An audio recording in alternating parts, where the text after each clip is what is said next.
ക്രിസ്തുവിൽ എത്രയും സ്നേഹം നിറഞ്ഞവരെ, കൃപ നിറഞ്ഞ ഒരു ജപമാല മാസം ഏറെ സ്നേഹത്തോടു കൂടെ ആശംസിക്കുകയാണ്, പ്രാർത്ഥിക്കുക. ജപമാല ചൊല്ലുമ്പോൾ തീർച്ചയായും നാം എപ്പോഴും പറയാറുണ്ട്, പരിശുദ്ധ അമ്മയോട് നാം ചേർന്ന് നിന്ന് പ്രാർത്ഥിക്കേണ്ട ഒരു സമയമാണ്. പ്രിയമുള്ളവരെ, പരിശുദ്ധ അമ്മയോട് ചേർന്ന് നിന്ന് പ്രാർത്ഥിക്കേണ്ട ഒരു സമയമാണ്. ഒപ്പം സ്വന്തം അമ്മയെ ഓർക്കേണ്ട ഒരു സമയം.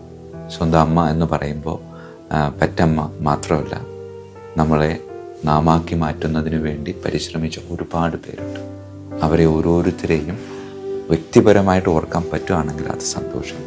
അല്ല എങ്കിൽ എന്നെ വളർത്തി വലുതാക്കിയ എല്ലാവരെയും ഈ ഇടതുവശത്തും പരിശുദ്ധ അമ്മയെ ഈ വലതുവശത്തും നിർത്തി അവരുടെ സഹായത്തോടു കൂടെ ഈശോയിലേക്കുള്ള ഒരു യാത്രയായി ജപമാല പ്രാർത്ഥനയെ കാണാനായിട്ട് നമുക്ക് സാധിക്കും. 53 മണി ജപം എന്നാണ് നാം ഈ ജപമാലയ്ക്ക് കൊടുക്കാറുള്ള വേറൊരു പേര്.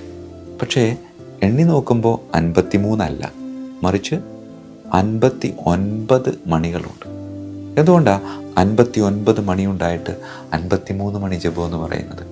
പ്രിയമുള്ളവരെ, 53 മണി ജപം എന്നതുകൊണ്ട് 53 പ്രാവശ്യം നാം നന്മ നിറഞ്ഞ മറിയമേ എന്ന പ്രാർത്ഥന ഈ ജപമാല ചൊല്ലുമ്പോൾ ആവർത്തിച്ച് പ്രാർത്ഥിക്കുന്നുണ്ട്. ബാക്കിയുള്ള 6 കർത്താവ് യേശു മിശിഹ നമ്മെ പഠിപ്പിച്ച സ്വർഗസ്ഥനായ ഞങ്ങളുടെ പിതാവേ എന്ന പ്രാർത്ഥനയാണ്.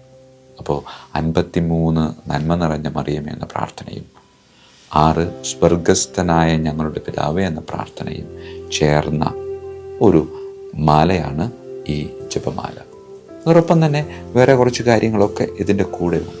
അപ്പോൾ ജപമാല ചൊല്ലുമ്പോൾ അതെങ്ങനെ ചൊല്ലണമെന്ന് വെറുതെ നമുക്കെല്ലാവർക്കും അറിയാവുന്നൊരു കാര്യമാണ്.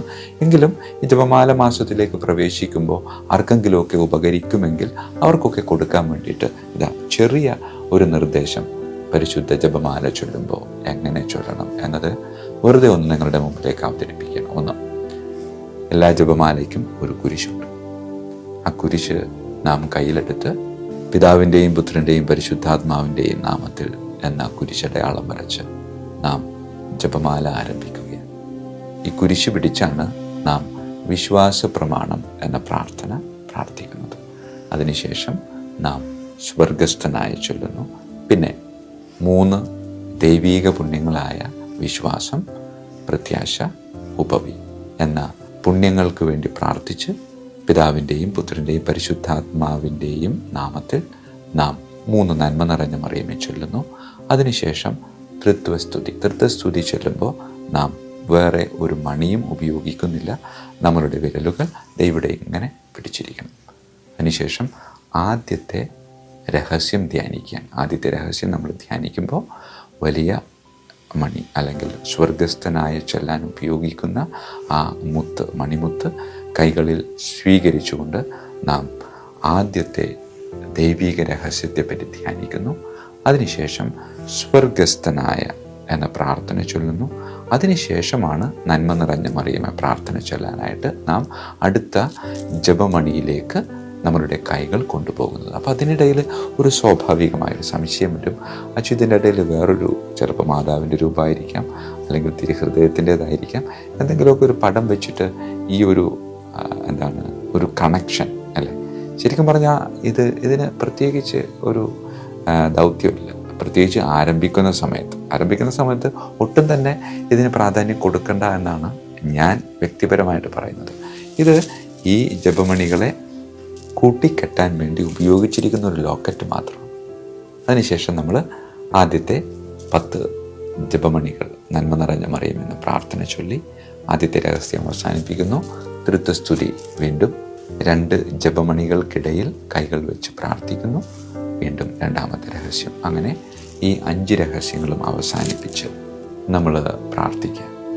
അതിനു വേണ്ടിയിട്ടാണ് ഈ ജപമാല നമ്മൾ ഉപയോഗിക്കുന്നത്. പ്രിയമുള്ളവരെ, ഈ ജപമാല എന്ന് പറയുന്നത് ആയുധം ആയ ജപമാല നാം ഉപയോഗിക്കണം. ഉപയോഗിച്ചില്ല എങ്കിൽ ഇത് മൂർച്ച കുറയാനും സൗന്ദര്യം കുറയാനുള്ള സാധ്യതയുണ്ട്. ഒരിക്കൽ കൂടെ പറയുന്നു, ജപമാല ആയുധമാണ്, ആഭരണമല്ല. ആഭരണമായിട്ട് ഉപയോഗിക്കുന്ന ഒരുപാട് പേരുണ്ട്. ആഭരണമായിട്ട് ഉപയോഗിക്കുന്നതിന് കുഴപ്പമില്ല. ആഭരണമായിട്ട് ഉപയോഗിച്ചാൽ അത് ഇടയ്ക്കൊരു ആയുധമാക്കേണ്ടത് നമ്മളുടെ ഓരോരുത്തരുടെയും കടമയാണ്. ജപമാല കഴുത്തിലിട്ടാൽ എല്ലാമായി എന്ന് പറഞ്ഞുകൊണ്ട് ജപമാല കഴുത്തിൽ മാത്രം സൂക്ഷിക്കരുത്. ആഭരണം ഉപയോഗിക്കും തോറും അതിൻ്റെ മാറ്റു കുറയും, ഭംഗി കുറയും, സൗന്ദര്യവും കുറയും. അതുകൊണ്ട് ഇതിനെ ഒരാഭരണമായിട്ട് തരം താഴ്ത്തരുത് എന്ന് സ്നേഹത്തോടു കൂടെ ഓർമ്മിപ്പിക്കുക. അതോടൊപ്പം തന്നെ പലപ്പോഴും ജപമാല നമ്മളുടെ കൈകളിൽ എപ്പോഴും കൊണ്ടു നടക്കാനായിട്ട് സാധിക്കണമെന്നില്ല. ചിലപ്പോഴൊക്കെ നമുക്ക് മറന്നു പോകും. അങ്ങനെ മറന്നു പോകുന്ന സമയത്ത് പരിശുദ്ധ അമ്മ അല്ലെങ്കിൽ രക്ഷകനായ ദൈവം നമുക്ക് ബർത്ത്ഡേ ഗിഫ്റ്റ്, ജന്മദിന സമ്മാനമായിട്ട് നൽകിയിട്ടുള്ള ഒരു 10 മണിക്കൊന്തയുണ്ട്.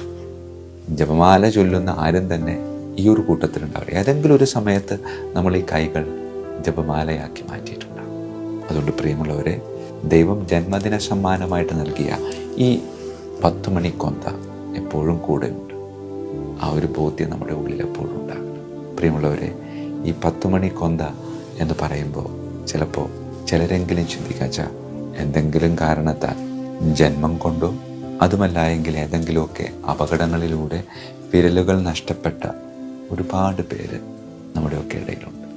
അപ്പം അവർക്കെന്തേ ഈ 10 മണിക്കൊന്ത തമ്പുരാൻ സമ്മാനമായിട്ട് കൊടുക്കാതിരുന്നേ എന്നൊരു ചോദ്യം വരുന്നുണ്ട് എങ്കിൽ, പ്രിയമുള്ളവരെ, ജപമാല എന്നത് ഈ കൈകൾ കൊണ്ട് ഉരുവിടേണ്ട ഒരു പ്രാർത്ഥനയല്ല, മറിച്ച് നാം ചെയ്തു തീർക്കേണ്ട പ്രവൃത്തി.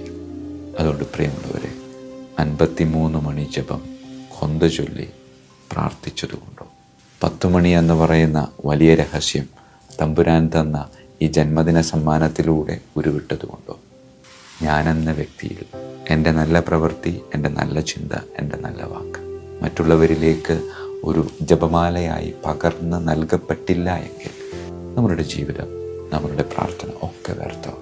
അതുകൊണ്ട് ഒരിക്കൽ കൂടെ ഓർമ്മിപ്പിക്കുകയാണ്, അമ്മയോട് മുട്ടി നിന്ന് അമ്മയെയും കൂട്ടി തമ്പുരാനോട് ഒട്ടി നിൽക്കേണ്ട ഒരു യാത്രയാണ് ഓരോ കത്തോലിക്ക വിശ്വാസിയുടെയും യാത്ര. ഈ യാത്ര വിശ്വാസത്തോടെ, ഗൗരവത്തോടെ നമുക്ക് ഈ മാസം മുന്നോട്ട് കൊണ്ടുപോകുവാനായിട്ട് പരിശ്രമിക്കാം. ദൈവം അനുഗ്രഹിക്കട്ടെ. ഈശോ മിശിഹായ്ക്കും സ്തുതിയായിരിക്കും.